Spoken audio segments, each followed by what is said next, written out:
Майчина сълза от Ангел Каралийчев. Зарамоли дребен есенен дъждец. Жълтият листак в градината светна. Големите гроздови зърна под лозницата набъбнаха и кожицата им взе да се пука. Наведе моравото Димитровче цветове над търкулнатото в шумата пукнато гърне. Сви се малкото птиче лястовиче в дъното на гърнето и затрепера от студ и мъка. Всички си отидоха. Отлетяха на юг неговите две сестричета. Изгуби се майчицата му в топлите страни. Кой ще го стопли в тая дъждовна нощ? Оставиха го само в дъното на гърнето, защото беше сакато и не можеше да лети. През лятото избухна пожар в къщата, под чиято стряха майка му се беше свила гнездо.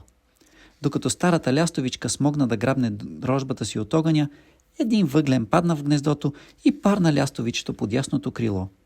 Голото пиле примря от болка. Когато се свести, то видя, че се намира в ново гнездо, а над него седи майка му с клюмнала глава. Най-напред се опита да раздвижи крилца, но не можа, защото дясното, изгореното крило беше изсъхнало. Търкулна се лятото. Потъмняха гроздовите зърна. Пукнаха се пъпките на Димитровчетата в градината. Почнаха да се събират лястовичките по телеграфните жици. Те се готвеха за път. Жиците заприличаха на броеници. Една сутрин старата лястовичка смъкна своята саката рожба в градината и рече: „Мило дете, ние днес ще заминем на юг. Ти не можеш да летиш, зато и ще останеш тук. Ето, в оно и гърне съм ти нагласила мека перушина. Там ще лежиш, а когато огладнееш, излез навън и си клъвни нещо. Цялата градина е зарината с плод. Виж какво хубаво Димитровче е склонило чело над входа на гърнето. Ти не тъгувай, напролет ние пак ще се върнем." „Благодаря, майчице, дето си се погрижила за мене", промълви сакатото и, за да скрие сълзите си, навря главица под крилото на майка си и притихна. Всички си отидоха. Занизаха се мрачни дни. Заваля дребен дъждец. Наквасеното Димитровче тежко отпусна цвят над гърнето. Една дъждовна капка се търклна по най-долния листец на цвета и се нагласи да падне. „Ах, колко съм уморена", въздъхна тя. „Откъде идеш?" попита любопитно лястовичето. „Остави се, голям път изминах." „Иде от Великия океан. Там се родих. Аз не съм дъждовна капка. Аз съм сълза." „Сълза ли? Каква сълза?"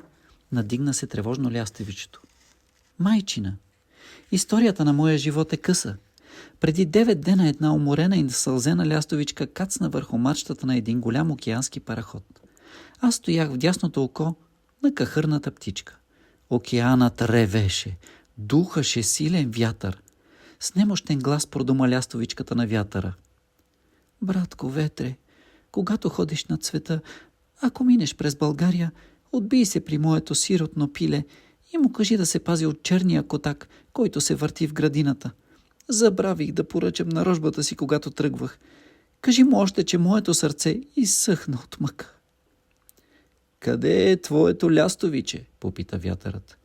„Оставих го в едно пукнато гърне, търкулнато в градината, където цъфтят морави Димитровчета."